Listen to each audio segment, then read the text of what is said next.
Hey everybody, it's Brandon, the Weekend Cruiser, where I go on a weekend cruise just about every weekend. And so today is Monday, and you guessed it, I just got back from Royal Caribbean's Freedom of the Seas first thing this morning. And so forgive me for being in my workout clothes. I am on my third set. So I had clothes that I wore off the ship. I came home and went into loungewear. I'm in my gym attire, and I haven't quite yet wanted to go into my fourth set of clothes for today.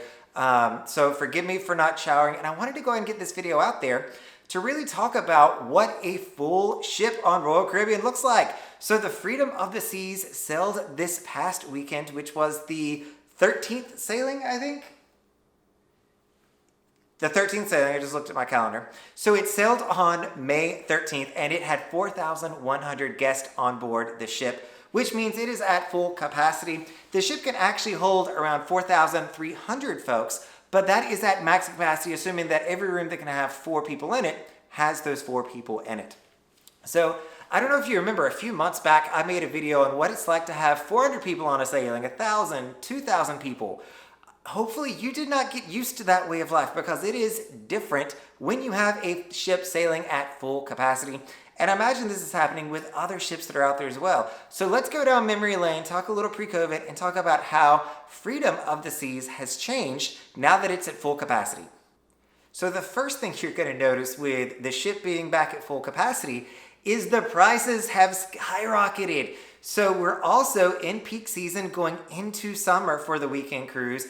And if you want to get on a cruise at this point, it's going to cost you over $1,000 for an interior cabin for the next 2 months. You're going to have to go out to August to find some of those deals. So if you have not booked and you're thinking about going on a cruise, make sure you're going ahead and booking. Several of those sailings are selling out, so you're not able to make that last minute reservation. And even at this point, if you are, it's looking like it's going to be pretty pricey. I would encourage you to start looking in August, September. You can still find some really good deals there. But the first thing with the ships being full capacity is the price has gone up.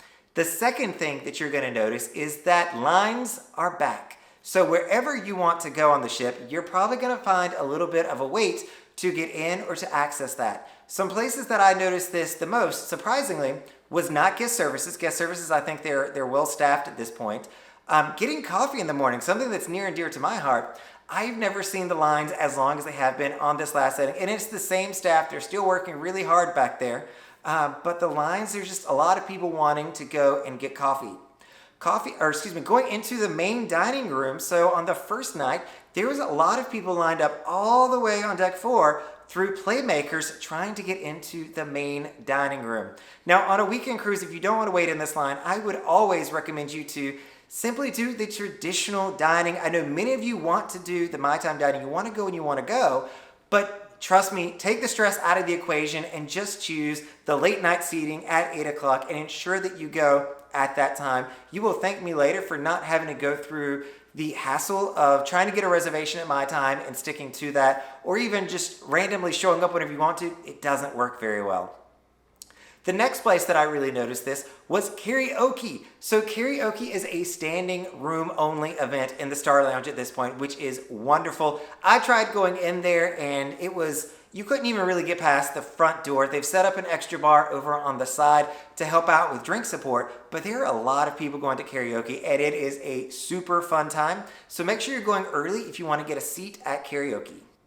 Now this one won't surprise anybody, but the lines at the elevator are back. So the elevator's taking forever to come pick you up, and when they do, they're full. That is something that is just the nature of the beast. Try to take the stairs if you're only going a few flights, but know that you are going to need to wait a little bit longer for the elevators to come around than you did in the past.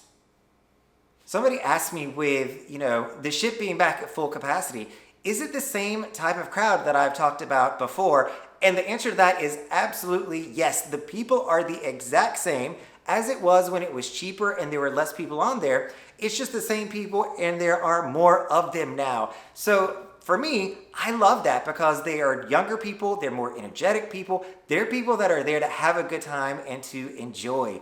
So with this, karaoke, I already mentioned, is a great time.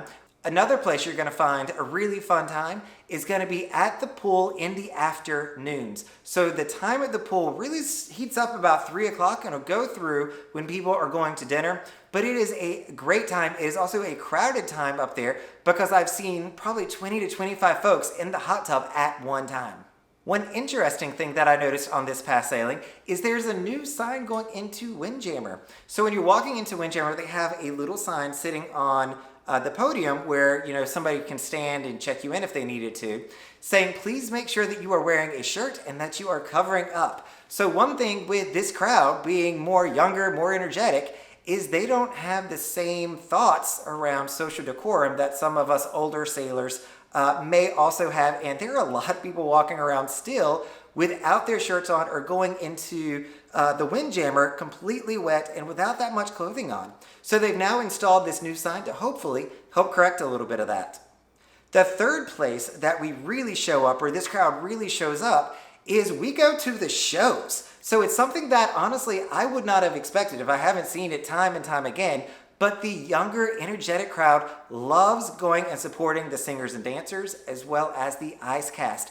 And this one I'm really proud on. Not only do we show up to support them, we are hooping, we're hollering, we're clapping. We are showing our support and our love for those cast members more than any other sailings that I have been on. We are extremely excited when they do something that's showing their talent off. We are absolutely letting them know.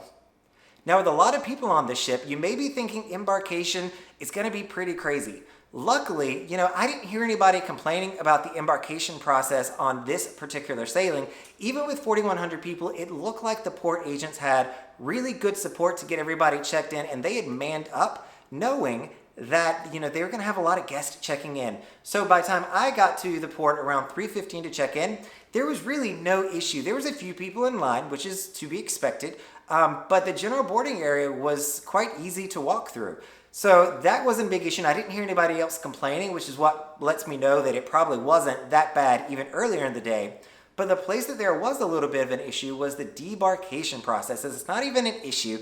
It's just a return to normal. When you've got over 4,000 people trying to walk off the ship all within the same 2-hour window, it's going to take a little bit of time. So we started on the starboard side walking off the ship, cut in through the dining room in two different rows, came back up the port side, and then got off the ship. And it took about 25 minutes in this line. It did keep moving majority of the time, but honestly, for people like me who are trying to get back to their home, get back to the office, you're going to need to make sure that you're accounting for the extra time that it's going to take to get off the ship.